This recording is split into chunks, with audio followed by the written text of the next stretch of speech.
Hello everyone, अब आते हैं हमारे चैप्टर 11 के रिवीजन में। 1 के बाद 11 देखना ज़्यादा सही है बिकॉज ये terms of engagement, quality control और एथिक्स इंडिपेंडेंस की बात करता है। इसके ऊपर नवंबर 23 के पेपर में you could see multiple questions also.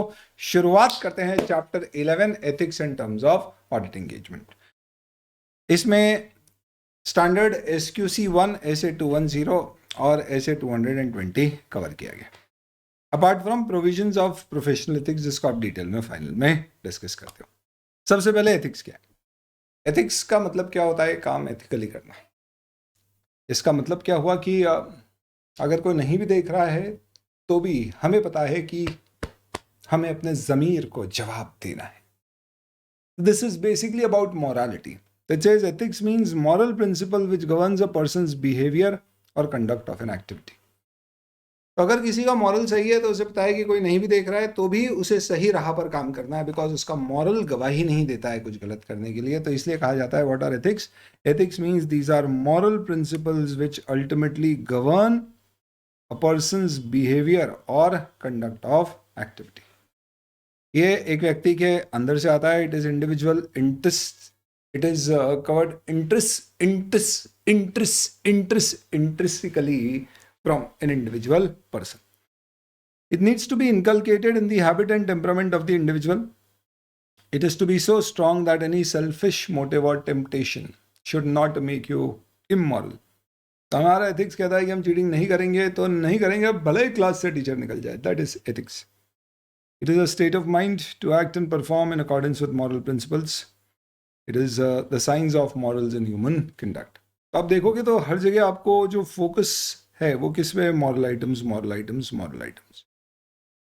These moral principles and rules of conduct impose obligations upon individual. तो ये कोई हमसे पूछता है कि भाई तुम क्यों मौके का फ़ायदा नहीं उठाते हो, तो हम कहते हैं कि हमारा ज़मीर गवाही नहीं देता है. तो ethics is all about your ज़मीर.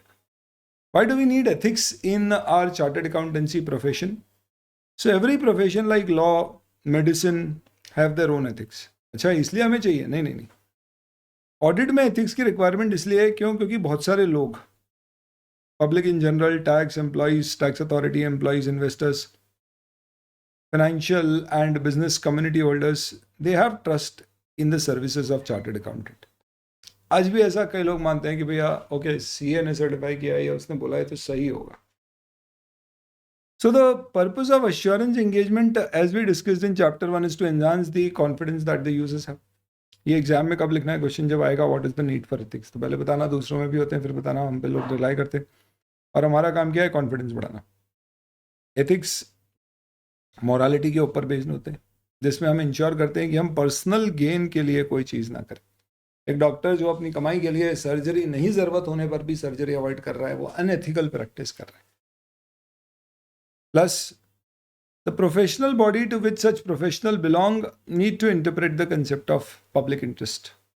ये जिम्मेदारी ICI के ऊपर डाली गई है काफ़ी हद तक कि भैया उन्हें डिफाइन करना है कि जनता के हित में क्या चीज़ करना और नहीं करना प्रिस्क्राइब करना चाहिए चार्टर्ड अकाउंटेंट्स के लिए. जो रिस्पेक्ट और जो कॉन्फिडेंस हमारे चार्टर्ड अकाउंटेंट प्रोफेशन का है, ये काफ़ी हद तक डिपेंडेंट है जो अभी तक हमने डिसिप्लिन, मर्यादा में हम रहे हैं. तो मर्यादा पुरुष चार्टर्ड अकाउंटेंट के मर्यादा में रहने के कारण हमारी रेपुटेशन बरकरार है. The distinguishing feature of accountancy profession is acceptance of responsibility to act in public interest. हम ये जवाबदारी उठाते हैं कि भैया जनता के हित में हम कार्य करें. Professional ethics seeks to protect the interest of profession as a whole and also it acts as a command, a shield to command respect. तो ये हमारी ढाल है दोस्तों. आपकी एथिक्स ही आपकी ढाल है. जब आपके ऊपर उंगलियां उठेगी तो आपकी मोरालिटी, आपका पास बिहेवियर, आपका एक्सपीरियंस, यही चीज़ आपको प्रोटेक्ट करेगा और बोलेगा नहीं ये मेरा लड़का ऐसा नहीं कर सकता. ऐसा ICI बोलेगा अपने चार्टर्ड अकाउंटेंट्स. तो एथिक्स क्या सिर्फ प्रैक्टिसिंग CA के लिए या इन सर्विस के लिए? सबके लिए. सबको एथिकल प्रिंसिपल्स फॉलो करना चाहिए. और क्या करना होता है? तो ICI ने फंडामेंटल प्रिंसिपल्स दे रखे हैं, उसे आप फॉलो करो. वो आपके एथिक्स का बेस है. User should feel secure that there exists a framework of professional ethics. तो आज सोचो कि अगर एक हमारे इंडिया में डॉक्टर्स के जो एथिक्स हैं, अगर उससे जनता को एक ये सिक्योरिटी मिल जाए कि ये डॉक्टर कभी कमीशनबाजी नहीं करेगा, दूसरों से कोई पैसे नहीं लेगा अपने फ़ायदे के लिए, हर चीज़ जो वो करेगा उसे लिखना पड़ेगा, कभी गलत ट्रीटमेंट एडवाइस नहीं करेगा, करेगा तो उसके अगेंस्ट में एक्शन लिया जाएगा, तो लोगों का कॉन्फिडेंस डॉक्टर्स के ऊपर कितना बढ़ जाएगा। अभी है बट खैर। तो ICAI requires its members to comply with principles of ethics, whether in practice or service, and any deviation would lead to disciplinary actions against you. ICAI बकायदा देखेगा कि किसी ने एथिक्स तोड़ा है तो आपके अगेंस्ट में डिसिप्लिनरी एक्शन, यानी आपने क्या किया है, डिसिप्लिन ब्रेक किया है, उसके एक्शन लिए जाएंगे, जिसमें आपके ऊपर फाइन लगाया जा सकता है और आपको सस्पेंड भी किया जा सकता है। छोड़िए, आपकी मेंबरशिप भी छीनी जा सकती है, जेल नहीं भेजता ICAI, बस ये है। बधाई हो। हमारे एथिक्स में ICAI ने जो अप्रोच फॉलो करी है वो प्रिंसिपल बेस्ड है या रूल बेस्ड है। प्रिंसिपल का होता है रात को लेट में था, रूल क्या होता है 10 बजे बाद नहीं आना। तो प्रिंसिपल बेस्ड अप्रोच में क्या होता है, हमें स्पिरिट में, भाई रात को लेट मत आना, लेट गई या रिवर्स है तो आपको स्पिरिट में देखना है। मुंबई में रह रहे हैं, ठीक है 10-11, गाँव में रह रहे हैं may be 8-9, spirit. It requires accountant to exercise judgement in every situation कि क्या उन्हें ये करना चाहिए या नहीं करना चाहिए। तो हर सिचुएशन में आपको इवैल्यूएट करना पड़ेगा प्रिंसिपल बेस्ड में। लेकिन रूल बेस्ड में क्या होगा, आपको स्ट्रिक्टली रूल्स दिए हुए हैं, बस आपको वो फॉलो करना है। रूल बेस्ड अप्रोच हमेशा एक नैरो आउटलुक रखती है। क्यों? क्योंकि वहां पे आपको सिर्फ क्या नियम ध्यान रखने चाहिए, 5 चीजें नहीं करना है, खत्म, इसके अलावा जो करना है। तो एक बोला है CA शुड नॉट एडवर्टाइज, ये प्रिंसिपल है, बट आपको स्पेसिफाई बोल दिया कि भैया पेपर में एडवर्टाइज नहीं करना, सोशल मीडिया में एडवर्टाइज नहीं करना, TV चैनल्स में एडवर्टाइज नहीं करना। अब आप बोलोगे यहाँ सब मना किया है तो और कहाँ एडवर्टाइज कर सकते हो, चलो होर्डिंग बना देता हूँ, क्योंकि वो तो मना नहीं किया। ये रूल बेस्ड की प्रॉब्लम है, नैरो अप्रोच। तो ये रिजिड होते हैं और कई बार हो सकता है कि कई बार आपको रूल्स तोड़ने की भी ज़रूरत महसूस होगी प्रैक्टिकल रियलिस्टिक सिनेरियोज में। जैसे बोल दिया न्यूज़पेपर में एडवर्टाइज नहीं करेगा एक चार्टर्ड अकाउंटेंट, एथिकल नहीं लगता है हमें, पर समझिए कि एक चार्टर्ड अकाउंटेंट को लिक्विडेटर अपॉइंट किया है तो उसे तो क्या करना होगा, पेपर में ऐड देना होगा कि भैया मैं लिक्विडेटर उस कंपनी का, इसकी प्रॉपर्टी बेचना है तो आप बिड करिए। रूल बेस्ड में प्रॉब्लम होती है, इसलिए हम प्रिंसिपल बेस्ड यानी कि spirit based code of ethics follow करते हैं। भारत में ICAI ने ऐसा दे रखा है। तो भैया 5 फंडामेंटल प्रिंसिपल्स हैं, ऐसे 200 में भी यही दिया हुआ है, कोड ऑफ एथिक्स में भी यही दिया हुआ है। इंटीग्रिटी यानी कि ऑनेस्टी, स्ट्रेट फॉरवर्डनेस, सीधी सीधी बात करो, सही सही बात करो, फेयर डीलिंग करो। होता है ना यार, आदमी की इंटीग्रिटी पे कोई डाउट नहीं है, यानी ये गलत काम नहीं करेगा। You should not knowingly associate with any kind of report communications, documents which are false, carelessly prepared, और omits और obscures। obscures का मतलब होता है इंफॉर्मेशन को हाइड करना। समझ रहे हो आप? लड़के की शादी है और हमने क्या किया, उसको सनग्लासेस पहना के बिठा दिया लड़की से मिलने के लिए। क्यों? क्योंकि भाई इधर उधर देखता है। ऑब्सक्योर करना, छुपाना। तो इंटीग्रिटी का मतलब है कि आप ऐसी इंफॉर्मेशन के साथ एसोसिएट नहीं होगे। ऑब्जेक्टिविटी का मतलब होता है अनबायस्ड। उसने बोला कैसी दिख रही हो, आप बायस्ड हो। क्यों? क्योंकि आप उसको सही ओपिनियन नहीं दे सकते। क्यों? क्योंकि आपका धक धक करता है उससे बात कर।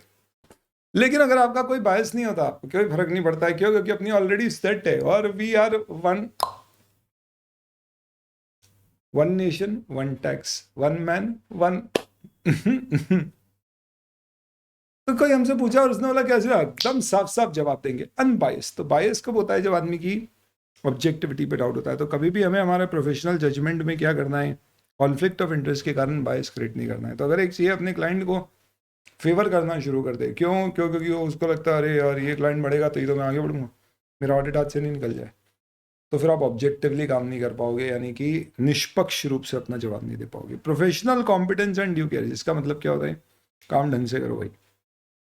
कैसे आएगी ये? प्रोफेशनल नॉलेज स्किल्स बनाओ, स्टैंडर्ड्स को समझो, जितने भी टेक्निकल और प्रोफेशनल स्टैंडर्ड ICAI ने दिए हैं उसे समझो और सूझबूझ के साथ केयरफुली काम करो। तो नॉलेज होना और उसे यूज करना दोनों इंपॉर्टेंट है।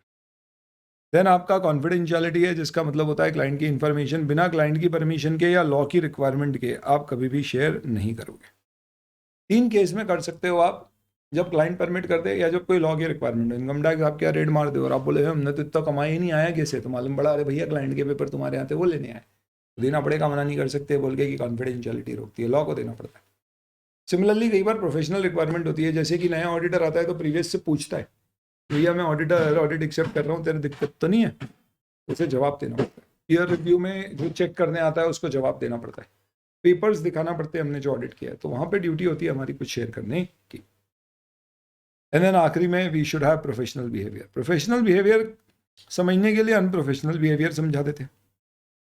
कब किसी व्यक्ति को आप अनप्रोफेशनल करते हो? जो अपनी खूब खूब बड़ाई करता है, अरे मैं तो ये हूँ, अरे मैं तो हूँ, अरे ऑडिट तो अपन लाइन जैसी कंपनी की बैलेंस शीट देख के बता देते हैं कहाँ गलती है। बड़ी बड़ी बातें मत करो अनप्रोफेशनल। या दूसरों की बुराई करते, दूसरों को नीचा दिखाते, अपनी कॉलर ऊंची और दूसरों की खाई जाते अपन, दोनों ही गलत है। तो you should comply with law and regulation, avoid anything which will bring discredit to the profession. लोग प्रोफेशन ही आपके बारे में गलत कहें, एंड इंटीग्रिटी, ऑब्जेक्टिविटी या रेपुटेशन आपकी डैमेज करे, ऐसा कुछ ना करे। तो क्या है आपके 5 फंडामेंटल प्रिंसिपल? बहुत ही सिंपल है। Integrity, objectivity, PBCD, professional behaviour, professional competence and due care और कॉन्फिडेंशियलिटी। नेक्स्ट आते हैं अपन इंडिपेंडेंस। ये सबसे इंपॉर्टेंट डिस्कशन है, एग्जाम में इसका एक क्वेश्चन तो आना ही चाहिए। अगर नहीं मिले क्वेश्चन इसके ऊपर तो एक बार वापस से पेपर पढ़ लेना कि कहीं कुछ तुमने पेपर में छोड़ तो नहीं दिया, आते ही। What is independence of auditor? Independence का मतलब होता है, हमने पहले भी डिस्कस किया चैप्टर 1 में, it is a state of mind. The decisions of a person should not be subordinate to his own wishes और wishes of any other person. A chartered accountant should remain independent in spirit and he should also look to be independent. लोगों को भी दिखना चाहिए independent और अंदर से भी, हम दिल से भी इंडिपेंडेंट होना चाहिए। ऑब्वियसली बात है, कंडीशन ऑफ माइंड एक पर्सनल कैरेक्टरिस्टिक्स है। इसका मतलब है इंडिपेंडेंस हो सकता है कि ऑन पेपर आप इंडिपेंडेंट हो, क्योंकि जिस कंपनी का आप ऑडिट कर रहे हो उस कंपनी की मैनेजिंग डायरेक्टर साहिबा आपकी फियांसी है, बट फियांसी को रिलेटेड पार्टी नहीं माना जाता। तो अगर आपकी शादी से पहले ऑडिट कंप्लीट हो गया तो आपने बोला रिलेटेड पार्टी थी नहीं, पर आपको मालूम है कि भैया फियांसी के साथ तो हमारा क्या होगा, कहीं ना कहीं इन्फ्लुएंस उसका बहुत ज़्यादा होगा, ऑडिट इंडिपेंडेंटली नहीं कर पाएंगे। इनफैक्ट फियांसी जब वो रहती है तब तो और ज़्यादा इन्फ्लुएंस करती है, शादी करने के बाद फिर भी इन्फ्लुएंस खत्म हो जाता है। पर्सनल एक्सपीरियंस, अरे नहीं रहा है, चलो। So independence assumes significance because user will be confident about anything only if we give an independent opinion on financial statement. Same वही चीज, हमें थ्रेड से बचना है। डिफाइन नहीं किया जा सकता दोस्तों इंडिपेंडेंस को, क्योंकि ये कंडीशन ऑफ माइंड है, पर्सनल कैरेक्टरिस्टिक्स है। आप ये मत सोचना कि कंपनीज एक्ट में, सर कंपनीज एक्ट में प्रिस्क्राइब किया गया है कि इंडिपेंडेंस की क्या मायने है, कि आपके पास सिक्योरिटी नहीं होना, इंडेटनेस नहीं होना, तो ये फॉलो कर लो तो आप इंडिपेंडेंट हो जाओगे। ये सिर्फ कुछ रूल्स है, बट ये अपने आप में सुपरफिशियल है, यानी कि ये बेसिक रूल्स है, इसे फॉलो करने इससे आप इंडिपेंडेंट हो ऐसा जरूरी नहीं है। आपको highest level of independence follow करना पड़ेगा। तो लीगल स्टैंडर्ड्स को रिलैक्स और स्ट्रेंथन किया जाता है। हो सकता है कि कुछ चीजें चेक करने में आप थोड़ा ऊंचे नीचे कर दो, लेकिन इंडिपेंडेंस में कोई कॉम्प्रोमाइज नहीं होना चाहिए। It should exist in fact and also appear to exist. आपके भाई की कंपनी है, लेकिन आपके भाई की और आपके रिलेशनशिप एकदम अनिल अंबानी और मुकेश अंबानी जैसे है, यानी कि कोई पटती नहीं आपस में, तो हम बोलते हैं हम इंडिपेंडेंट है, उसका ऑडिट करेंगे और खुद के ऑडिट करेंगे। फिर भी आप ऑडिट एक्सेप्ट मत करो, क्यों? क्योंकि लोगों को नहीं लगेगा आप इंडिपेंडेंट हो, क्योंकि ब्रदर की company. So it should be independence of mind as well as in appearance. Mind मतलब इन सब्सटेंस हम इंडिपेंडेंट है, अपीयरेंस मतलब लोगों को देख के भी लगता चाहिए कि हम इंडिपेंडेंट। तो दोस्तों इंडिपेंडेंस जैसी चीज में कई सारी थ्रेट्स हैं जो आपकी इंडिपेंडेंस को अफेक्ट कर सकती है। What are the threats to independence? सबसे पहले सेल्फ इंटरेस्ट थ्रेट। अगर आप कंपनी में शेयर होल्डिंग करके बैठ जाओगे, कंपनी को लोन दे दिया आपने, यानी कंपनी में आपका पैसा लगा हुआ है, तो आपका खुद का इंटरेस्ट है कि कंपनी आगे बढ़े, ताकि आपका पैसा भी आगे बढ़े। तो हो सकता है कि ऐसे केस में आप क्या करो, आपने ऑडिट फीस ही डिसाइड कर रखी है 1% ऑफ नेट प्रॉफिट। हमारे नेट प्रॉफिट आए 100 करोड़ के, और आर्टिकल आया और उसने बोला सर हमने चेक किया कंपनी के नेट प्रॉफिट में 50 करोड़ की गड़बड़। सीए ने बोला हे भगवान, 50 करोड़ का मतलब मेरी 50 लाख की ऑडिट फीस गलत हो गई। हाय, ये कौन आर्टिकल है, बाहर निकालो इसको। तो आपकी इच्छा ही नहीं होगी क्या कि आप ऐसी क्वालिफिकेशन दो रिपोर्ट, क्योंकि आपकी ऑडिट फीस नेट प्रॉफिट पर डिपेंडेंट है, जितने ज़्यादा प्रॉफिट उतनी ज़्यादा आपकी फीस।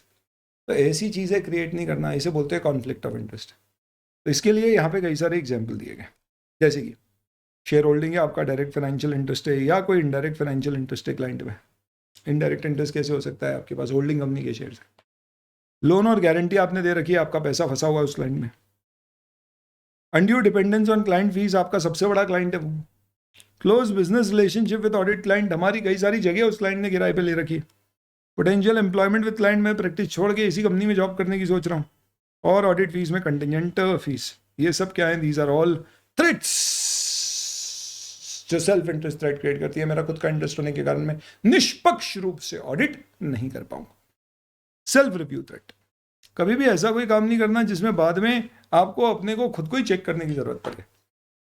तो अगर आप कंपनी की अकाउंटिंग कर रहे हो और उसका ऑडिट भी करोगे तो ऑब्वियस सी बात है, आप बोलोगे हैं कितनी गलत अकाउंटिंग हुई है, फिर आप बोलोगे अरे ऑडिटर अकाउंटेंट कौन है, अरे मैं ही हूं, मैंने ही गलती करी, हाँ छोड़ो मत बताओ। सेल्फ रिव्यू नहीं करना। तो आप क्लाइंट को टैक्स एडवाइजरी दे रहे हो, आप उसकी अकाउंटिंग कर रहे हो, बाद में आपको उसको ही चेक करना पड़ेगा, तो बेहतर है आप ऐसा मत करो। तो ड्यूरिंग रिव्यू ऑफ जजमेंट और conclusion reached in previous audit non engagement और member of team was employ, ये दो केस एग्जाम्पल दिए गए। पहला, हो सकता है पिछले साल आपने ऑडिट किया और इस साल आपको पिछले साल की गलती मिली, तो अब आप बोलोगे यार रहने दो, अपन मत रिपोर्ट करो। क्यों? क्योंकि पिछले साल ये गलती हम रिपोर्ट करने से चूक गए थे। या ऐसा भी हो सकता है कि आपके जो ऑडिट टीम में कोई लोग हैं जो कंपनी में पहले एम्प्लॉय थे, वहां से छोड़ के अब आपकी सीए फर्म में एम्प्लॉय बन गए, तो डेफिनेटली उनके काम को ही आप रिव्यू कर रहे हो, इससे सेल्फ रिव्यू थ्रेट आती है। तो हमें इससे दूर रहना है। तो क्या करो, ऐसे लोगों को इन्वॉल्व मत करो। एंगेजमेंट पार्टनर को बदल दो, ताकि एंगेजमेंट पार्टनर नया होगा तो वो घबराएगा नहीं, पिछले पार्टनर की गलतियां छुपाने के लिए सोचेगा नहीं। ध्यान रखना, तुम क्लाइंट के एडवोकेट नहीं हो। तुम्हारा काम ये नहीं है कि तुम क्लाइंट की एडवोकेसी करो और उसको बढ़ावा दो कि भैया तू कर, जितनी चोरी करना है कर, क्योंकि चोरी करेगा हम तुझे बचा लेंगे। क्यों? क्योंकि चोर को बचाने में ज़्यादा पैसा मिलता है।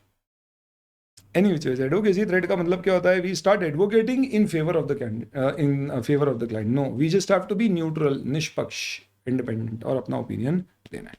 You should not promote the client. Example क्या हो सकते हैं? Auditor deals in share securities of audited company, कोई लिटिगेशन वगैरह है कंपनी का जिसको मैं ही हैंडल कर रहा हूँ, इनकम टैक्स वगैरह का। देन फेमिलियरिटी थ्रेट्स, लंबे समय से अगर आप किसी के साथ साथ रहते हो तो हो सकता है अब दोनों के बीच में कुछ कुछ शुरू हो जाए। तो फेमिलियरिटी थ्रेट का मतलब क्या होता है? अगर लंबे समय से एक एंटिटी का ऑडिट एक सीए ही करते रहेगा तो क्या होगा? वो चीज़ों को ओवरलुक करना शुरू कर देगा।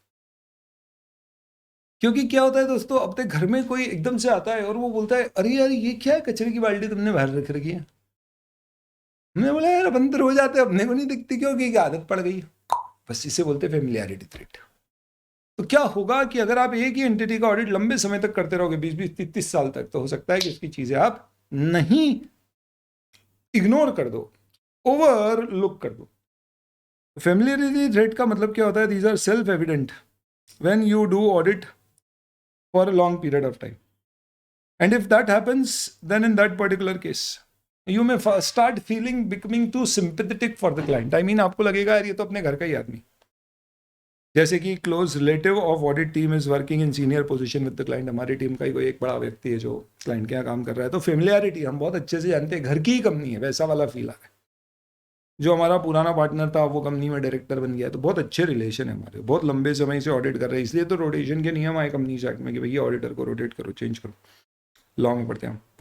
गिफ्ट वगैरह मिलते हैं हमें, बहुत अच्छी हॉस्पिटैलिटी मिलती है। तो ये सब फेमिलियरिटी थ्रेड है। थोड़ा एग्जाम्पल ध्यान रखना, कभी क्वेश्चन आ जाए, ऐसे आते नहीं है पर आ गया तो लिखना पड़ेगा कि कौन सी थ्रेड क्या है। तो अगर आपको बोले कि आपको बहुत ज़्यादा गिफ्ट और हॉस्पिटैलिटी दी जा रही है क्लाइंट के द्वारा, तो बताओ कौन सी थ्रेड है? तो सेल्फ इंटरेस्ट मत बोल देना, फेमिलियरिटी थ्रेड है, क्योंकि घर वाला माहौल बना है।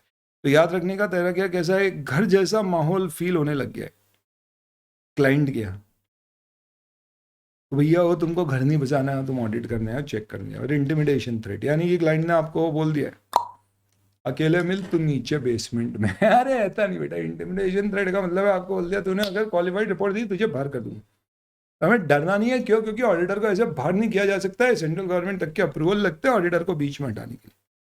तो रिप्लेसमेंट ओवर डिसएग्रीमेंट, प्रेशर बनाना, अच्छा ज्यादा कर रहा है, अगली बार से ना तेरा ऑडिट ही कम कर दूंगा, ब्रांच ऑडिटर बना दूंगा, तुझे ज्वाइंट ऑडिटर अपॉइंट कर दूंगा, केस कर दूंगा तेरे पर अगर तूने मेरे को क्वालिफाइड रिपोर्ट दी तो। ऐसे डरना नहीं, अपने को निष्पक्ष रूप से काम करना। तो भैया इतनी सारी थ्रेट से इससे बचेंगे कैसे? Safeguards to independence. ध्यान रखिए, हमें always appear to be and should be independent. इसलिए ऑडिट शुरू करने से पहले ही आप देख लो कि क्या कोई थ्रेट एग्जिस्ट करती है। अगर आपको लग रहा है जिस कंपनी का आपको ऑडिट मिल रहा है उस कंपनी में आपका ही कोई एक्स पार्टनर वहां पे डायरेक्टर है, तो क्यों ऑडिट एक्सेप्ट कर रहे हो? छोड़ दो ना। तो यू शुड डेजिस्ट, यानी कीप अवे, या फिर वो थ्रेट दूर कर दो। कैसे थ्रेट दूर कर दो? अगर पॉसिबल है थ्रेट दूर करना में भी आप नए पार्टनर ले आओ, कुछ ऐसे पार्टनर्स के थ्रू ऑडिट करवा दो जिनका उनसे कोई कनेक्शन नहीं था, जो वहां पर हमारा एक्स पार्टनर गए, और सेफगार्ड्स बिल्ड कर लो जिससे कि थ्रेट एक्सेप्टेबल लेवल तक आ सके। अगर पॉसिबल हो तो ठीक है, नहीं तो ऑडिट एक्सेप्ट नहीं करो। This is all about independence, fundamental principles और थ्रेट। नेक्स्ट, ऑडिटर को क्या लगाना है? Professional skepticism. What is professional skepticism? कुछ लोग ऐसे होते हैं जो हर चीज को क्रॉस चेक करते हैं. क्या मतलब क्रॉस चेक करने का? बेटा मैं ये रिवीजन में एग्जांपल क्यों ले रहा हूं? क्यों? क्योंकि मेरे को पढ़ना नहीं है. मैं यहाँ पर कोई एक एआई का रोबोट बन के नहीं आया हूँ कि मैंने किताब खोल दी और पढ़ते जा रहा हूँ, फिर पढ़ते जा रहा हूँ, फिर उसमें 2-3 वर्ड को बार बार बोल रहा हूँ और फिर मैं बोल रहा हूँ देखो याद हो गया. एग्जाम्पल से आप रिलेट कर पाएंगे, याद रख पाएंगे. तो अपन एक बार रिकॉल कर रहे हैं. प्रोफेशनल स्केप्टिसिज्म क्या होती है? सीधी सी बात है कि अगर आप कोई भी पर्टिकुलर कार्य कर रहे हैं तो उसमें आप अपनी सूझबूझ लगाइए. मतलब चीजों को ऑन फेस एक्सेप्ट मत करिए. होटल में अपन जाते हैं और होटल में हमने जैसे ही बोला वेजिटेबल ऑर्डर करना है, कैप्टन से पूछा कोई सजेस्ट करो, तो कैप्टन ने बोला कि हमारे यहाँ का पनीर टिक्का मसाला बहुत अच्छा है. आपको दिमाग लगाना है कि यार पिछली बार तो इसने इसका नाम ही नहीं लिया था. अच्छा हाँ हमने देखा था, कल भी तो हम आए थे इसी होटल में और कल की स्पेशलिटी में पनीर टिक्का मसाला था. मतलब कल का बच गया. इनफैक्ट कल हमने देखा था डिनर बुफे में पनीर टिक्का मसाला था. ओ समझ में. मतलब क्या हो रहा है? अब सतर्क रहिए. Do not overlook things. तो क्या होता है? प्रोफेशनल स्केप्टिज्म का मतलब ही होता है बस सतर्क रहना. चीजों को एज इट इज एक्सेप्ट नहीं कर लेना. जैसे कि फॉर एग्जाम्पल आपके फादर लेट हो जाते हैं, पूछते क्यों लेट हुआ, तो आप बताते हो दोस्त क्या गया था, तो पूछते हैं कौन से दोस्त क्या, आपको नाम बताना पड़ता है. फिर वो बोलते हैं अरे वो तो तू बोल रहा था 2 दिन पहले बाहर गया है. फिर हमको याद आता अरे यार फंस गए. क्यों? क्योंकि बाप बाप होता है.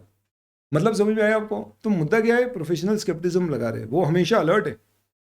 कहीं भी अगर उनको कॉन्ट्राडिक्टरी ऑडिट एविडेंस मिलेगा, कोई भी ऐसी चीज लगेगी जिससे रिलायबिलिटी पे डाउट होगा, कहीं भी उनको धोखाधड़ी स्मेल होगी और उन्हें लगेगा कि और एक्स्ट्रा प्रोसीजर्स लगाने की जरूरत है, तो वो लगाएंगे. That so professional skepticism means remaining alert to contradictory things. It means checking or focusing on things where reliability is questioned. Frauds का कहीं अंदेशा है तो डिटेल में चेकिंग करना और एडिशनल प्रोसीजर लगाना, यानी सीआरपीएफ के जवान की तरह, central reserve police force CRPF के जवान की तरह हमें क्या करना है ध्यान रखना. What is professional skepticism? It means quack quack करना. क्वैक क्वैक क्वैक क्वैक का मतलब क्या होता है? क्वेश्चनिंग माइंड रखना. देन अलर्ट रहना चीजों के लिए कि कुछ भी अगर हमें गलत दिख रहा है तो उसको ज्यादा डिटेल में चेक करें. ये कैसे हो रहा है यार? कंपनी का स्टॉक बढ़ी जा रहा है, बढ़ी जा रहा है, डेटर वैसे दे ही नहीं रहे. जीपी रेशियो इतना कैसे बढ़ गया पिछले साल से? ऐसा क्या कर दिया कंपनी ने? लगता है प्रॉफिट बढ़ा रही है, कुछ गड़बड़ है. अलर्ट रहना और क्रिटिकल असेसमेंट करना. क्रिटिकल का मतलब होता है कोई भी चीज को फेस पे एक्सेप्ट नहीं करना जब तक क्रॉस चेक नहीं करे. मैनेजमेंट ने बोला स्टॉक वेरीफाई कर लिया, हमने बोला चलो हम भी करेंगे, फिर मानेंगे. कब किया? हमको बुलाया क्यों नहीं? अगली बार करो तो हमको बुलाना, हम देखेंगे. जब आप करोगे तो हम देखेंगे ही नहीं, सिर्फ पूछेंगे भी. हम खुद भी थोड़ा बहुत चेक करेंगे, खुलवाएंगे भी कुछ बक्से और देखेंगे. ये क्रिटिकल असेसमेंट है. यानी कि एक क्रिटिक जब मूवी देखता है तो कैसे करता है? उसको हर एंगल से देता है. सिनेमेटोग्राफी कैसी है, ये डायलॉग्स कैसे, बैकग्राउंड स्कोर कैसा है, और सबके ऊपर रिपोर्ट करता है. वो वाली बात है. Quack quack professional scepticism. CRPF के जवान की तरह हमें काम करना है. हमें कब मेंटेन करनी है? Through out the audit. आप थ्रू आउट दी ऑडिट करोगे तो आप बताइए उससे बेनिफिट क्या होगा. जैसे फादर को बेनिफिट क्या होता है? वो कभी भी ओवरलुक नहीं कर पाएंगे अनयूजुअल चीज़ों को. यूँ पकड़ लेते. क्यों? क्योंकि वो किसी भी चीज़ को ओवर जनरलाइज नहीं करते. वो हर चीज़ को इंडिपेंडेंटली इवेल्युएट करते और वो गलत अजम्पशंस पे काम नहीं करते. क्यों? क्योंकि वो अलर्ट है, इसलिए वो मान के नहीं चलते. हमने एक बार बोल दिया लेट आए क्यों आए? बोले पढ़ाई करने गया था. फादर ने बोला पढ़ाई करने गया था? अभी तो एग्जाम दी, अभी तो रिजल्ट भी नहीं आया, पढ़ाई करने का चले गया था. हमने बोला अरे यार. इसका मतलब क्या होता है? दिस इज ओवरलुक नहीं करोगे आप, ओवर जनरलाइज नहीं करोगे. अगर प्रोफेशनल स्केप्टिज्म फॉलो होगी और इनअप्रोप्रिएट अजम्पशंस का प्रयोग नहीं करोगे. तो जनरलाइजेशंस, अजम्पशंस एंड लुकिंग. गल बन गई ओ कुड़िया दी गल बन गई बन गई. Professional skepticism includes consideration of sufficiency and appropriateness of audit evidence. तो इसका मतलब ये नहीं है कि ऑडिटर मान के चलता है सब कुछ झूठे फरेबी बदमाश है. हम नॉर्मली चीजें जो मिलती है उसको ये नहीं मानते वो गलत है, हम मानते जेन्युइन है, पर हम बिना क्रॉस चेक किए उस पर रिलाई नहीं करते. तो हम फर्दर इन्वेस्टिगेट तभी करेंगे जब हमें कोई चीज की जेन्युइननेस पे डाउट होगा कि देख के लग रहा है यार ये एफडी तो फेक दिख रही है, तो ही हम चेक करेंगे. अदरवाइज एफडी की हमें ओरिजिनल रिसीप्ट दिखाई, हम मान लेंगे सही है. Only when there is a doubt on reliability or possibility of fraud, we will do further investigation. Otherwise, we only do examination. Definitely इसमें मैनेजमेंट और टीसीडब्ल्यूजी की पास्ट एक्सपीरियंस और ऑन ऑनेस्टी और इंटीग्रिटी अफेक्ट करेगी, पर इसका मतलब ये नहीं है कि अगर आपको मैनेजमेंट और टीसीडब्ल्यूजी एकदम पाक लग रहे हैं, एकदम साफ सुथरे लग रहे हैं, तो आप प्रोफेशनल स्केप्टिज्म नहीं लगाओगे, बट डेफिनेटली आपका क्या होगा, इन्वेस्टिगेशन का स्तर कम हो जाएगा. तो आपको ये क्वेश्चन कब लिखना है, ये पॉइंट 8 कब लिखना है, जब आपको ये क्वेश्चन आता है क्या कि प्रोफेशनल स्केप्टिज्म आपकी किस तरह से मदद करेगा काय में ऑडिट रिस्क को रिड्यूस कर. अब आते हैं ऐसे 210 agreeing to the terms of engagement. छोटू सा स्टैंडर्ड है, बड़ा इंपॉर्टेंट है, फटाफट कवर करेंगे. क्या उद्देश्य है इसका, दो चीजें. पहले तो ऑडिट तभी एक्सेप्ट करेंगे जब कुछ कंडीशंस मौजूद हो, और दूसरा एंगेजमेंट लेटर से हमारी अंडरस्टैंडिंग कंफर्म कर लेंगे. तो भैया बताओ क्या कंडीशंस मौजूद होना चाहिए. ऑडिट एक्सेप्ट करने के लिए सिर्फ दो कंडीशन. पहला, फाइनेंशियल रिपोर्टिंग फ्रेमवर्क एक्सेप्टेबल, और दूसरा ऑडिट प्रीमाइस मैनेजमेंट अग्री और एक्नॉलेज करता है. फ्रेमवर्क एक्सेप्टेबल का मतलब क्या है, फाइनेंशियल रिपोर्टिंग फ्रेमवर्क एक्सेप्टेबल है मतलब भैया एक बैंक बोले मैं शेड्यूल 3 से फाइनेंशियल स्टेटमेंट बनाऊंगी कंपनी से, हम बोलेंगे क्या कर रहे हैं भाई, तेरा अलग फॉर्मेट दिया हुआ है बैंकिंग रेगुलेशन एक्ट में. तो फ्रेमवर्क को ये क्या यूज कर रहा है वो देख लो. फ्रेमवर्क किस पे डिपेंड करता है, nature of the financial statement, purpose of the financial statement, law and regulation, objectives क्या आपके, उन सब के ऊपर. सेकंड, ऑडिट प्रीमाइस मौजूद होना चाहिए. तो management agrees and acknowledges, understand it's responsibility. क्या प्रीमाइस में तीन चीजें. पहला, फाइनेंशियल स्टेटमेंट बनाना मैनेजमेंट की जिम्मेदारी है एज पर फ्रेमवर्क. दूसरा, इंटरनल कंट्रोल बनाना मैनेजमेंट की जिम्मेदारी है. और तीसरा, ऑडिटर को मैनेजमेंट तैयार है सारी इंफॉर्मेशन देने के लिए जो ऑडिट के लिए जरूरी है, प्लस अनरिस्ट्रिक्टेड एक्सेस देने के लिए लोगों पे जो हमारी एंटिटी के अंदर है, जो जिनसे ऑडिटर बात करना चाहेगा ऑडिट के लिए, प्लस कोई भी एडिशनल इंफॉर्मेशन जैसे कि डायरेक्टर्स की, बोर्ड ऑफ डायरेक्टर्स की मीटिंग की मिनट्स, इंटरनल ऑडिटर की रिपोर्ट जो ऑडिट के लिए जरूरी लगे.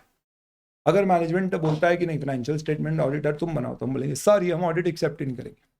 वो बोलता है सुनो इंटरनल कंट्रोल इस साल मत चेक करना क्योंकि पिछले साल तुमने खूब चेक कर लिए, तो हम बोलेंगे सॉरी हम ऑडिट एक्सेप्ट नहीं करेंगे. तू कौन होता है हमारे बताने वाला, हम डिसाइड करेंगे हमें चेक करना है या नहीं. You just agree to the audit premise. What is the premise number 1. Financial reporting framework क्या यूज कर रहे हो, फेयर प्रेजेंटेशन फ्रेमवर्क तुम्हारे लिए सही है, वही यूज करोगे. Okay. Number 2, do you agree and acknowledge. A, financial statement तुम बनाओगे. बी, इंटरनल कंट्रोल तुम्हारी जिम्मेदारी. तीसरा, तुम हमें इंफॉर्मेशन दोगे, हम तुमसे पूछेंगे बताओ इसके बिल कहाँ हैं, तो ये नहीं बोलोगे जा ढूंढ ले, दोगे. हमें किसी से बात करना है तो रोकोगे नहीं, भले फिर वो डायरेक्टर की पर्सनल असिस्टेंट क्यों नहीं हो. और तीसरा, ऑब्वियसली ऑडिट की बात करेंगे, कोई भी एडिशनल इंफॉर्मेशन हमें चाहिए तो देना पड़ेगा. तो एंगेजमेंट लेटर से फायदा क्या होगा भैया, मिसअंडरस्टैंडिंग नहीं होगी. और क्या है कंटेंट क्या होना चाहिए एंगेजमेंट लेटर में, 5 चीजें तो होना ही होना चाहिए. ऑब्जेक्टिव ऑडिटर का, रिस्पॉन्सिबिलिटी ऑडिटर की, रिस्पॉन्सिबिलिटी मैनेजमेंट की, रिपोर्ट किस तरह की एक्सपेक्टेड है, और फाइनेंशियल रिपोर्टिंग फ्रेमवर्क कौन सा है. 5 चीजें एकदम सिंपल है याद रखना. अगर कभी लॉ और रेगुलेशन ने टर्म्स ऑफ एंगेजमेंट प्रिस्क्राइब कर रखी है तो बोल दो हमारा audit as per companies act होगा, पर 2 चीजें उस पर लिखवा लेना कि मैनेजमेंट ऑडिट प्रीमाइस को अग्री करता है और ये लॉ और रेगुलेशन एप्लीकेबल है. ये ऑडिट इस लॉ और रेगुलेशन के अनुसार लिया गया. अगर प्री कंडीशन मौजूद नहीं है तो क्या करेंगे, कुछ नहीं, ऑडिट एक्सेप्ट ही नहीं करना है.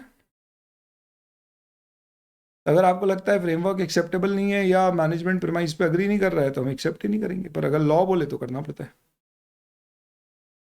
कभी मैनेजमेंट या टीसीडब्ल्यूजी आपके ऊपर एक लिमिटेशन इम्पोज करे जिससे आपको लग रहा है कि अब आप ऑडिट आगे नहीं कर पा रहे हो, तो बेहतर है कि आप ऑडिट एक्सेप्ट मत करो अनलेस लॉ ने बोला हो. लॉ ने बोला हो तो फिर करना पड़ता है मजबूरी, क्योंकि लॉ सर्वोपरि. सर क्या टर्म्स ऑफ एंगेजमेंट को चेंज किया जा सकता है. तो अगर टर्म्स ऑफ एंगेजमेंट में चेंज किया जा रहा है और चेंज में रिडक्शन है, क्योंकि इंक्रीज को एक नया ऑडिट माना जाएगा पर रिडक्शन है, तो देखो रिड्यूस स्कोप का मतलब होता है अब वो हमें कह रही है now let's be friends only, यानी पहले हम बहुत खुश थे लेकिन अब वो बोल रहे हैं now let's be friends only. हमने बोला भैया Valentine day friendship day scope में रिडक्शन क्यों, तो वो ऐसा बोल रही है तो क्या आपको उसे त्याग देना है, आपको उसको 3-4 सुना दे रहे हैं. आपने बोला झूठी फरेबी बदमाश तेरे पहले से ही इंटेंशन थी, कोई दूसरा मिल गया ना बाबा ना, पहले पूछो उससे कारण क्या है. अगर रीजनेबल जस्टिफिकेशन है, जैसे कि उसने बोल दिया है कि भैया हमारे पंडित ने बोला है कुंडली में लिख रखा है कि जिससे हमारी शादी होगी वो तो अगले दिन ही, हमने बोला हाँ सही बोल रही है. तो सॉरी, नॉर्मली क्या होता है दोस्तों, रीजनेबल जस्टिफिकेशन स्कोप कम करने का. मैनेजमेंट ने आपको बोला कि यार आपको tax auditor company auditor point किया था, टैक्स ऑडिट छोड़ दो क्यों, क्योंकि हमारी टैक्स ऑडिट की लिमिट ही क्रॉस नहीं हो रही.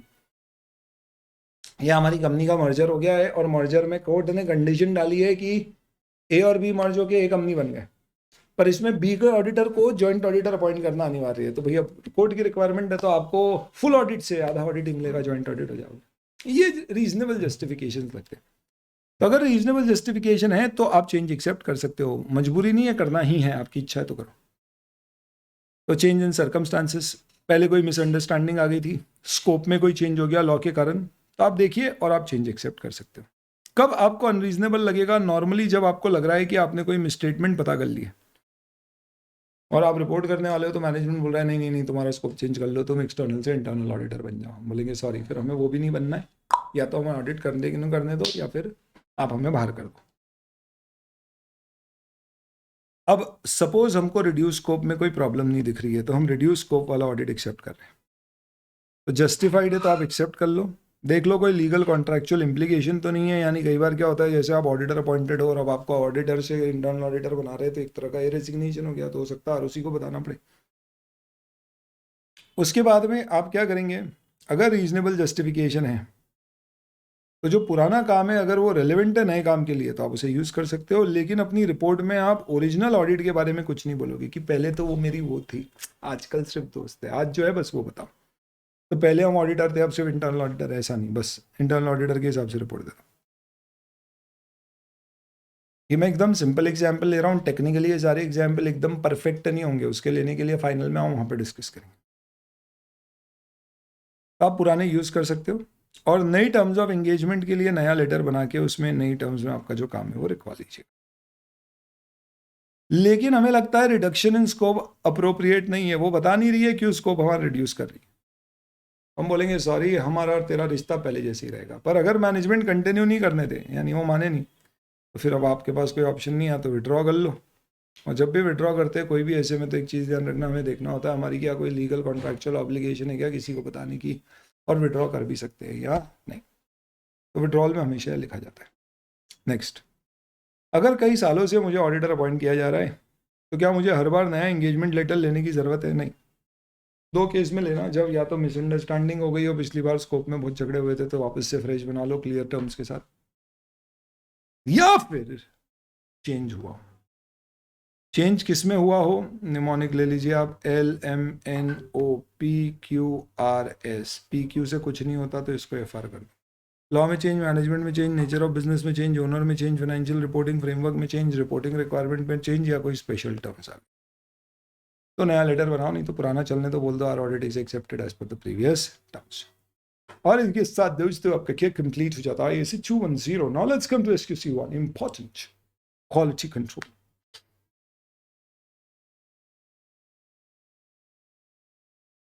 ऐसा कहते हैं भैया एप्पल के फ़ोन की एक अलग ही क्वालिटी होती है, काय को? क्योंकि उनका सब कुछ स्टैंडर्डाइज्ड है। कौन बनाएगा, कौन सा मटेरियल कहाँ से आएगा, कितनी क्वालिटी टेस्टिंग होगी, थोड़ी भी प्रोडक्ट में खराबी आई तो उठा के फेंक दिए जाएंगे, डंप कर देंगे, कोई रिप्लेसमेंट वगैरह नहीं, पार्ट बदलना नहीं, खोलना।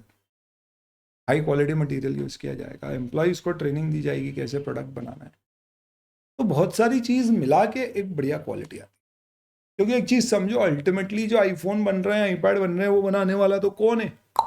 अरे टिम कुक थोड़ी ना कुक कर रहा है आईपैड को, कर तो स्टाफ एम्प्लॉय लोग ही कर रहे हैं, बना तो वही रहे, मशीनें बना रही। सेम इसी तरह से ऑडिट तुम थोड़ी ना करोगे, सारी चीज़ें सीए खुद थोड़ी ना करेगा, आर्टिकल्स करेंगे, एम्प्लॉयज़ करेंगे, इसके सीनियर मैनेजर्स करेंगे। तो कैसे हम इंश्योर करें कि भैया ये लोग सब अपना काम क्वालिटेटिवली करें? तो इसका सबसे पहला तरीका यह है कि आप अपने यहाँ पे एक पॉलिसी और प्रोसीजर बनाओ, एक सिस्टम बनाओ। सिस्टम क्या होता है? कुछ भी नहीं, set of policy and procedure is a system. जैसे आपका स्कूल का सिस्टम था, which is nothing but policy और प्रोसीजर। इतनी बजे चालू होगी, इतनी बजे खत्म होगी, इतनी तारीख पे आपको फीस देना है, यहाँ पे टेस्ट होगा, यहाँ पे एग्जाम होगी, ये यूनिफॉर्म है, यहाँ से खरीदना है, हमको कमीशन मिलना चाहिए, सॉरी। तो ऐसे ही ऑडिटर को भी प्रोसीजर बनाना है कि ऑडिट एक्सेप्ट होगा तो कौन एक्सेप्ट करेगा, किसको पावर दिया गया, एक्सेप्ट करने से पहले क्या क्या चीज़ें चेक करेगा, इंडिपेंडेंस चेक करेगा, एथिकल रिक्वायरमेंट देखेगा, फीस देखेगा, फिर डिसाइड करेगा। ऑडिट मिल जाए उसके बाद शुरू करेंगे, तो एक पार्टनर होगा जो साइन करेगा, उसके नीचे टीम होगी, टीम कैसे सिलेक्ट होगी। ऑडिट पे जाएंगे तो जाने से पहले उनको क्या इंस्ट्रक्शन देंगे, डायरेक्शन, वहाँ जाएंगे तो उनको कैसे सुपरवाइज करेंगे, सुपरविजन, फिर काम खत्म होएगा तो साइन करने से पहले कैसे रिव्यू करेंगे, रिव्यू, फिर कैसे मॉनिटर करेंगे कि भैया हमारी टीम ढंग से काम कर रही है या नहीं, हमने जो प्रोसीजर्स बनाए वो सही है या। तो ये सारी चीज़ें क्या करो, जैसे आपकी स्कूल में कंपेनियन हैंडबुक होती थी, वैसे ही एक सीए के यहाँ पे भी पॉलिसी और प्रोसीजर्स का एक डॉक्यूमेंट बना दो। ये प्रोसीजर और पॉलिसी का डॉक्यूमेंट कौन फॉलो करेगा? ये कंपनी सीए फर्म के सारे एम्प्लॉय, सारे पार्टनर को फॉलो करना है, सारे असाइनमेंट में, ऑडिट या रिव्यू वगैरह। अपने सिलेबस में तो ऑडिट ही। तो SQC1 क्या बोलता है कि भैया हमें प्रोसीजर बनाना है ताकि क्वालिटी हमारे हर असाइनमेंट में फॉलो क्या करनी है, कैसे करनी है, बता सके। और ऐसे 220 बोलता है कि वो जो प्रोसीजर SQC1 में बनाए हैं उसको जब आप कोई ऑडिट कर रहे हो तो उस ऑडिट का जो एंगेजमेंट पार्टनर है, क्योंकि आपके यहाँ पे जैसे ईवाई में 50 पार्टनर है, तो उसमें हो सकता है एक पार्टनर एक ऑडिट को साइन करेगा, तो उस पार्टनर को वो जो क्वालिटी कंट्रोल पॉलिसी प्रोसीजर बना रखा है ईवाई ने, वो इंश्योर करेगा कि उसका पालन हुआ है। वो ऐसे 220 कहता है। तो यहाँ हम प्रोसीजर बनाएंगे, यानी कि सिस्टम बनाएंगे, और वहाँ पर पार्टनर उसे इम्प्लीमेंट करेगा 220 में। ये फर्क है 210 और 220 में। तो दोनों क्वालिटी कंट्रोल के ऊपर है। इसका उद्देश्य सारी एंगेजमेंट का, ये सिर्फ ऑडिट का है, ये पूरी फॉर्म पर है, ये सिर्फ एक पर्टिकुलर ऑडिट एंगेजमेंट पे है। इसका उद्देश्य एक सिस्टम बनाना क्वालिटी कंट्रोल का। कैसे बनाया जाता है? फर्म और उसके एम्प्लॉइज के लिए हम प्रोसीजर्स और पॉलिसीज बनाते हैं। और इसके ऑब्जेक्टिव क्या है? दोनों एसेज में यही ऑब्जेक्टिव है, और ये बहुत इंपॉर्टेंट है। कोई भी क्वेश्चन इन दोनों स्टैंडर्ड का आता है जो ये पूछता है क्यों, क्या ऑब्जेक्टिव्स है, क्या पर्पस है, क्या नीड है, तो उस केस में आप शुरुआत ऐसे कर सकते हो। मैं एक बार बोलता हूँ थोड़ा सा आराम से। The objective of SQC1 is to establish policies and procedures so that A,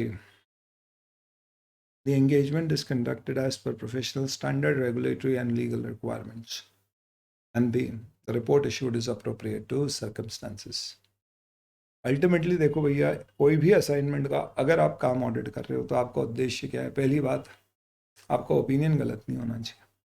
that means report is appropriate to circumstances. और दूसरी बात, ऐसा नहीं रिपोर्ट सही देने के लिए तुम किसी भी हद में गलतियां भी कर दोगे, इलीगल काम कर दोगे। आपको अपने दायरे में काम करना है, यानी आपको सारी लीगल और रेगुलेटरी रिक्वायरमेंट फुलफिल करना है, साथ ही साथ में ICAI के द्वारा दिए गए सारे प्रोफेशंस के लिए जो स्टैंडर्ड है उसका पालन करना। तो देखिए 2 पॉइंट क्या दिए हुए हैं। पहला, comply with professional standard, regulatory and legal requirement PSRL, and report issued are appropriate to circumstance. तो क्वालिटी कंट्रोल करने के लिए क्या करना पड़ेगा? सबसे पहले अपनी फॉर्म में ढूंढो एक लीडर जिसको जिम्मेदारी दो कि तू पॉलिसी प्रोसीजर बनाएगा, तो इंश्योर करेगा हर कोई इसे फॉलो करे, समय समय पे मॉनिटर कर, देख लो फॉलो कर रहे हैं या नहीं, कोई कंप्लेन आए तो उसका एक्शन। सबसे पहले पेज पे पॉलिसी प्रोसीजर्स में क्या आना चाहिए? Ethical requirement, independence. अच्छी क्वालिटी लाने के लिए आप अच्छे लोगों का काम करो। क्यों? क्योंकि बदमाशों के साथ काम करोगे, भाई सोचो अंडरवर्ल्ड की कंपनी का तुम अगर ऑडिट कर रहे हो तो क्या क्वालिटी लेके आ पाओगे? तो हर किसी का ऑडिट भी एक्सेप्ट मत करो, देख परख के करो। फिर अच्छे लोगों को भर्ती करो, और जब वो लोग जाएं काम पर एंगेजमेंट को परफॉर्म करने, तो देखो कि उनके काम को प्रॉपरली डायरेक्ट सुपरवाइज रिव्यू कर रहे हैं ताकि काम ढंग से हो, और समय समय पे मॉनिटर करते रहो। इस पर क्वेश्चन भी आया था अभी कि आपने जो प्रोसीजर्स पॉलिसीज बनाई है उसका पालन हो रहा है। इन पॉलिसीज और प्रोसीजर्स को प्यार से QCPP कहा जाता है, quality control policies and procedures, जिससे ऑब्वियस सी बात है डॉक्यूमेंट करके बना के रखा जाएगा और कंपनी के सारे एम्प्लॉयज़ को कम्युनिकेट किया जाएगा। पर्सोनल मतलब एम्प्लॉय। तो हमें इनकरेज करना है हमारे पर्सोनल को कि वो उनके ऊपर अपने व्यूज़ दें और उसका पालन करें। जिम्मेदारी किसकी होगी? तो फर्म का जो CEO या मैनेजिंग पार्टनर, एकदम हाई टॉप लेवल का जो पार्टनर है आपका, एकदम मुखिया, उसको जिम्मेदारी दो कि वो इंश्योर करे कि भैया हर असाइनमेंट में क्वालिटी अचीव हो।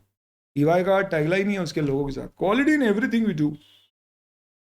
फिर फर्म के पर्सन को, जिनको आप ऑपरेशनल रिस्पॉन्सिबिलिटी दे रहे हो, उनके पास पर्याप्त रिस्पॉन्सिबिलिटी और अथॉरिटी होना चाहिए कि वो पॉलिसीज को फॉलो कर सके। एथिकल रिक्वायरमेंट, आपको सबसे पहले अपनी पॉलिसीज और प्रोसीजर्स में क्या करना है? रीजनेबल एश्योरेंस की फर्म और उसके एम्प्लॉइज एथिकल रिक्वायरमेंट जो कोड ऑफ एथिक्स ICAI ने दिया है, फाइनल में आप पढ़ोगे, जो फंडामेंटल प्रिंसिपल इंडिपेंडेंस की बात करता है, उसका पालन कर सके। कौन से? वही 5 प्रिंसिपल्स यहाँ पे लिखे, प्लस इंडिपेंडेंस। सबसे पहले तो आप ये बताओ कि भैया independence is a fundamental requirement. ऐसा किस में लिखना है? पॉलिसी प्रोसीजर में। जैसे होता था ना स्कूल के हैंडबुक में लिखा हुआ रहता था, एक आदर्श छात्र की पहचान, बालों में चमेली का तेल, आह, कपड़ों में कोई दाग नहीं भले ही चरित्र में, टाई जगह पर, और रुमाल पॉकेट में। टाई का उपयोग ना करें उसका। क्या कर रहे हो सर? सॉरी। तो होता है ना एक नॉर्मली अपन लिखते हैं उसमें कि भैया व्हाट वी एक्सपेक्ट। तो यहाँ पे भी आप सबसे पहले अपनी जब रिक्वायरमेंट डालोगे, आप पॉलिसी प्रोसीजर्स बनाओगे, तो सबसे पहले इंडिपेंडेंस में डालो कि भैया इंडिपेंडेंस एक फंडामेंटल रिक्वायरमेंट है ऑडिटर के लिए। हमें इंश्योर करना है कि इंडिपेंडेंस किसे फॉलो करना है, पूरी फर्म को, सारे पार्टनर्स को, टीम के सारे मेंबर्स को। अगर आपकी नेटवर्क फर्म्स है तो उन्हें भी, जैसे होता है ना डेलॉइट वगैरह 5, 10, 15 फर्म्स के साथ भारत में काम करते हैं। हमें इंश्योर करना है कि पॉलिसी और प्रोसीजर अनेबल करें किन चीज़ों में, कि हम लोगों को बता सके, हमारे एम्प्लॉयज़ को, कि क्या रिक्वायरमेंट है, प्लस कोई थ्रेट हो तो उसे डिटेक्ट कर सके, और डिटेक्ट ही नहीं करना है, अप्रोप्रिएट एक्शन लेना है ताकि समय पे हम उस थ्रेट से दूर कर सके। जैसे आपने पढ़ा होगा कि भैया अगर ऑडिटर या उसके रिलेटिव के पास, सपोज ऑडिटर के रिलेटिव के पास कंपनी में 1 लाख से ज़्यादा की फेस वैल्यू के शेयर आ गए, तो इमीडिएटली उसको बोलो भाई बेच। 60 डेज के अंदर उसने बेच के 1 लाख से कम की फेस वैल्यू कर ली, अब तो 1 लाख फेस वैल्यू कर ली, तो चलेगा ऑडिट। तो आपको पता करना है क्या थ्रेट्स और एक्शन लेके उसे दूर करना। एक मैकेनिज्म होना चाहिए कम्युनिकेशन का, जिसमें एंगेजमेंट पार्टनर फर्म को समय समय पे अगर कोई इंडिपेंडेंस से रिलेटेड डाउट होता है तो वो बताए। सिमिलरली जो एम्प्लॉयज़ हैं वो समय समय पे फर्म को, उन्हें लगता है कि वो कोई ऑडिट कर रहे हैं और उसमें इंडिपेंडेंस का कोई थ्रेट है उनकी पहचान वाले की है या उनका फाइनेंशियल इंटरेस्ट है, तो उसे इत्तला करें। कोई भी ब्रीच अगर इंडिपेंडेंस की है तो उसे इमीडिएटली बताया जाए फर्म को, ताकि उसके ऊपर इमीडिएट एक्शंस करेक्टिव लिए जा सके। बेहतर होगा कि आप साल में एक बार कंफर्मेशन ले ले सभी एम्प्लॉयज़ से कि उन्होंने साल भर में जितने भी काम किए उसमें कोई इंडिपेंडेंस रहे प्लस थ्रेट थी तो उन्होंने हमें बता दिया। ये बहुत ही इंपॉर्टेंट क्वेश्चन है। How will SQC 1 ensure that independence in engagement is not breached by the audit firm? ये सब लिखना पड़ेगा आपको इतना सारा। कहाँ से? ये कम्युनिकेशन मैकेनिज्म से। देन अच्छे लोगों का काम करो तो अच्छी क्वालिटी कर पाओगे। तो जैसे ही काम आए तो लपकना नहीं है, और लक्ष्मी आई लक्ष्मी आई लक्ष्मी आई, पैसा पैसा पैसा, क्या पैसा पैसा करता है, क्या पैसे पे तू मरता है। इमेज पे मत, क्वालिटी पे मत। हमें कोई भी ऑडिट मिले तो एक्सेप्ट नहीं करना है। देखो सत्यम का ऑडिट एक्सेप्ट करके इंडिया की इंडिया में PwC की हालत अभी तक सही नहीं हो पाई। तो इम्पैक्ट पड़ता है गलत लोगों का काम करने से। तो firm before accepting an engagement should acquire vital information about the client. क्या पता करना है? एक तो उसकी इंटीग्रिटी क्लाइंट की, दूसरा अपनी कॉम्पिटेंस की अपन कर पाएंगे या नहीं। कोई माइनिंग इंडस्ट्री का ऑडिट मिल गया, अपने को समझ नहीं आती माइंस वाइंस क्या है, मत करो। और एथिकल रिक्वायरमेंट जो ऊपर पड़ी थी फॉलो कर पाएंगे या नहीं। क्लाइंट की इंटीग्रिटी का मतलब क्या चीज़ें कंसिडर करना है और क्या सोर्स है, दोनों अलग अलग हैं। क्लाइंट की इंटीग्रिटी में मैटर्स टू कंसिडर में हमें क्या देखना है कि भैया हमारे क्लाइंट की रेपुटेशन क्या है, उसके ऑपरेशंस क्या है, उसका एटीट्यूड क्या है, हमारे ऊपर कोई लिमिटेशन तो नहीं बन रहा है भैया जल्दी ऑडिट करना पड़ेगा। तो ऐसे लोग नॉर्मली क्या करते हैं, ये चाहते हैं कि कुछ छुपा ले। फीस में बहुत ज़्यादा आपके ऊपर क्या कर रहे हैं, प्रेशर तो नहीं डाल रहा है फीस कम करने की। क्यों? क्योंकि ऐसे लोग क्वालिटी पे ज़्यादा ध्यान नहीं देते। कोई इसकी हिस्ट्री तो नहीं है काला सफ़ेद करने की, टैक्स की चोरी करने की। इससे उसकी इंटीग्रिटी में ये सब चीज़ें चेक करो। कहाँ से पता पड़ेगा? पिछले ऑडिटर से पूछो, थर्ड पार्टी से डिस्कस करो, आपके खुद के नॉलेज से लो। कभी कॉन्फ्लिक्ट है फर्म और क्लाइंट के बीच में, कोई इंडिपेंडेंस या कुछ, तो उसको रिजॉल्व करो और फिर ही एक्सेप्ट करो। कभी ऐसा हुआ कि बाद में हमें कुछ मालूम पड़ा, शादी पक्की हो गई, उसके बाद पता पड़ रहा है भगवान ये हमने क्या कर दिया, क्लाइंट तो बदमाश है, बहुत फ्रॉड कर रहा है ये तो बाद में पता पड़े तो बस हमारे पास एक ही काम तरीका है क्या? हमें हमारी प्रोफेशनल लीगल रिस्पॉन्सिबिलिटी देखना है कि किसी को बताने की ज़रूरत है क्या, जैसे कि जिसने हमें अपॉइंट किया था या रेगुलेटरी बॉडी, और क्या हम विड्रॉ कर सकते हैं। हमेशा ध्यान रखना जब भी फ्रॉड्स वगैरह पता पड़ते हैं तो उसके क्या इंपैक्ट्स होते हैं। 2 चीज़ें, पहले हमें देखना है किसी को रिपोर्ट करना है क्या, दूसरा विड्रॉ कर सकते हैं क्या। और विड्रॉ करेंगे तो फिर वापस देखना है विड्रॉल किसको कम्युनिकेट करना है और क्या कोई लीगल बॉडी या स्टैट्यूटरी बॉडी को बताना है। जैसे कंपनीज एक्ट में विड्रॉ करते हैं तो आपको गवर्नमेंट कंपनी है तो C&AG को बताना है और मिनिस्ट्री ऑफ कॉर्पोरेट अफेयर्स को, ROC को बताना, तो बता के करें। लिस्टेड कंपनी के केस में विड्रॉ करना है तो आप ध्यान रखना वहाँ पे ऐसे कुछ नियम होते हैं कि अगर आप लिस्टेड कंपनी में क्वार्टरली रिजल्ट्स का भी ऑडिट करना होता है, रिव्यू करते हैं, 3 क्वार्टरली रिजल्ट्स का रिव्यू कर दिया तो अब आप चाह के भी विड्रॉ नहीं कर सकते, भले ही आप अपनी रिपोर्ट में डिस्क्लेमर एडवर्स दे दो, पर विड्रॉ करना अलाउड नहीं। ऐसा। देन ह्यूमन रिसोर्स, हमें क्या चाहिए? बढ़िया शानदार लोग चाहिए जो केपेबल हो, कॉम्पिटेंट हो, कि वो अपनी एंगेजमेंट को क्वालिटी के साथ, प्रोफेशनल स्टैंडर्ड, रेगुलेटरी रिक्वायरमेंट के साथ परफॉर्म भी कर सके और report appropriate to circumstance issue कर सके। इसके लिए आप उनकी रिक्रूटमेंट पे, उनकी तनख्वाह पे, उनके डेवलपमेंट पे, इवैल्यूएशन पे ध्यान दें। और फिर जब ऑडिट शुरू हो तो आपको इन सब चीज़ों का ख्याल रखना है। सबसे पहले क्या है? डायरेक्शन। जब भी टीम बाजती है तो अपन क्या करते हैं? उनको भेज देते हैं, क्या जा सिमरन जा जी ले अपनी जिंदगी। अरे नहीं रहे, हमारे घर वाले हमको कभी आउट ऑफ टाउन भेजते तो कितनी चीज़ें बताते। बैग पर्स ना आगे की जेब में रखना, पीछे में। अनजान कोई कुछ खाना दे तो खाना नहीं, फालतू में इधर उधर सबसे बात मत कर। याद रखना तो सीए करने जा रहा है, बस वही तेरा उद्देश्य और कुछ नहीं है, सिर्फ वही दिखना चाहिए। पैसे थोड़े जेब में रखना, थोड़े बैग में रखना, ताकि एक चोरी हो जाए तो दूसरी जगह कुछ रहे। ऐसी कितनी सारी सीख देते। देख रहा प्रॉब्लम आएगी तेरे को, दिल्ली जा रहा है ना, दिल्ली दिल वालों की भी है, बट दिल वालों का खून भी बहुत गर्म होता है। ऐसी चीज़ें आपको समझाई जाएगी। तो ऐसे ही जब आपको ऑडिट पे भेजा जाएगा तो आपके एंगेजमेंट पार्टनर आपको ब्रीफिंग देंगे कि देखो अपन ऑडिट क्या करने जा रहे हैं। ऐसा नहीं हो मालूम पड़ा टैक्स ऑडिट करना था, कंपनी ऑडिट कराए। सेकंड, क्या प्रोसेस है एंगेजमेंट स्टैंडर्ड से कंप्लाई करने का, तो एक ब्रीफ बताएंगे कि भैया ऐसे फॉलो करने हैं अपने को। थर्ड, समय समय पे हम तुम्हारा क्या करेंगे? पूछते रहेंगे क्या चल रहा है, आएंगे भी, रिव्यू भी करेंगे, ज़रूरत पड़े तो तुम हमसे पूछना, ट्रेनिंग लेना। फाइनली रिव्यू कैसे होएगा तुम्हारा? आखिरी में हम आएंगे रिव्यू करने और तुमसे क्या क्या डॉक्यूमेंटेशन एक्सपेक्टेड है। कंसल्टेशन मतलब कभी ऑडिट में ऐसा लगे कि यार हमारी टीम को कोई कंफ्यूजन आ रहा है जिसका जवाब नहीं मिल रहा है, तो आप टीम के बाहर भी किसी से कंसल्ट कर सकते हैं। तो डिफिकल्ट और कंटेंशियस मैटर में टीम के बाहर, ये फर्म के दूसरे पार्टनर हो सकते हैं, दूसरे एम्प्लॉय हो सकते हैं, या कोई फर्म के बाहर का व्यक्ति भी हो सकता है। ये एंगेजमेंट पार्टनर की जिम्मेदारी होती है कि वो कंसल्ट करें। इसके अलावा होता है कि एंगेजमेंट क्वालिटी कंट्रोल रिव्यू। ये क्या होता है? लिस्टेड कंपनी के ऑडिट में ऐसा करना होता है। बाकी कंपनी में आपकी इच्छा है, आपको करना है तो आप करा लो, ऑप्शनल है। आप अपने हिसाब से क्राइटेरिया बना लो कि हम बैंक का ऑडिट कर रहे हैं, इंश्योरेंस कंपनी का ऑडिट कर रहे हैं और लिस्टेड कंपनी का ऑडिट, इन सब में हम एंगेजमेंट क्वालिटी कंट्रोल रिव्यू करेंगे। ये क्या है? कुछ नहीं, बहुत हिम्मत जुटा के फाइनली तुमने मैसेज लिखा है जो तुम उसे व्हाट्सएप पर भेज रहे हो। पहली बार तुम किसी को ऐसा आहा दिल, पहली बार तुम किसी के साथ ऐसी दिल की बातें कर रहे हो और उसके हाँ और ना पे तुम्हारी जिंदगी लट के लिए। तो क्या तुम मैसेज डॉट करके सीधे भेज दोगे? नहीं, तुम्हारा एक दोस्त आया, बहुत ही एक्सपीरियंस्ड है, उसने ऐसे कई मैसेज भेजे, कई रिजेक्ट हुए, कई सिलेक्ट भी हुए।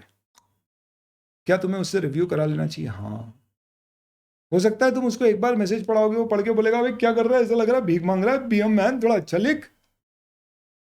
सिमिलरली लिस्टेड कंपनी, यानी ऐसी कंपनियां जहाँ रिस्क बहुत ज़्यादा लिस्टेड, बहुत पब्लिक का स्टेक होल्डर्स, तो ऐसी कंपनियों में कंपलसरी है कि आप अपने ऑडिट का एक बार ऑडिट रिपोर्ट देने से पहले अपनी ही फर्म के किसी दूसरे पार्टनर से, पार्टनरशिप फर्म नहीं है, प्रोप्राइटरशिप है, तो कोई बाहर के सीए से, दूसरी फर्म के सीए से रिव्यू करवा लो ऑडिट।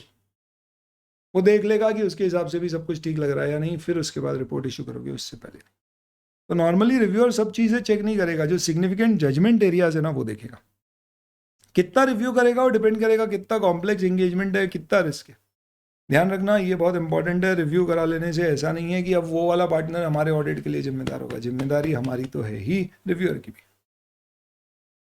कभी ऑडिट में डिफरेंस ऑफ ओपिनियन आ जाए।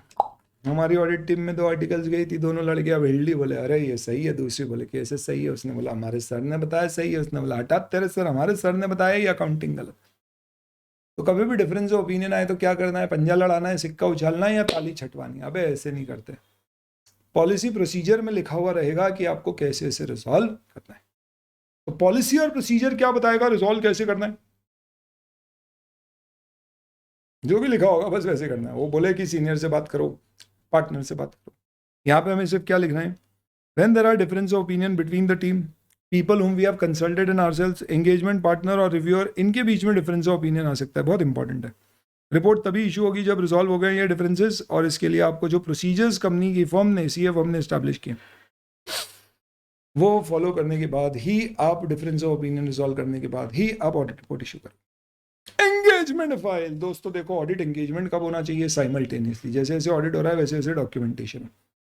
पर ऑडिट खत्म होने के बाद 60 दिन के अंदर अंदर सारे वर्किंग पेपर इधर उधर से ये ले लेके आके इकट्ठा करके बढ़िया ऐसे, सर रोटी बना रहे हो क्या? नहीं, फाइल में लगा दो, इंडेक्सिंग कर दो, फालतू पेपर निकाल के फाड़ के फेंक दो, बढ़िया ऐसा एक शानदार फाइल बना दो और पैक करके रख दो कि ये हमारी फाइनल फाइल है। इसे बोलते हैं assembling of working paper file. ये 60 दिन के अंदर अंदर हो सकती है, ध्यान रखना, from the date of auditor's report. MCQ आएगा इसमें। इसका उद्देश्य क्या होना चाहिए? इसे आप पैक करके 60 दिन में सिक्योर्ड फॉर्म में रख दो, ताकि बाद में कहीं से डेटा चोरी नहीं करें, कॉन्फिडेंशियलिटी मेंटेन रहे और इससे कोई चीज़ें गायब भी नहीं रहे, इंटीग्रिटी मेंटेन रहे। ध्यान रखना, डॉक्यूमेंट आपकी प्रॉपर्टी है, कोई इस पर क्लेम नहीं कर सकता। आपकी इच्छा है शेयर करना किसी के साथ तो करो, लेकिन ये आपकी ओनरशिप में। सरकार भी मांगेगी तो आप सिर्फ कॉपी दे सकते हो, अपना रख सकते हो। बाकी क्या, गवर्नमेंट के पास तो सारे पावर होते हैं, वो अलग बात है।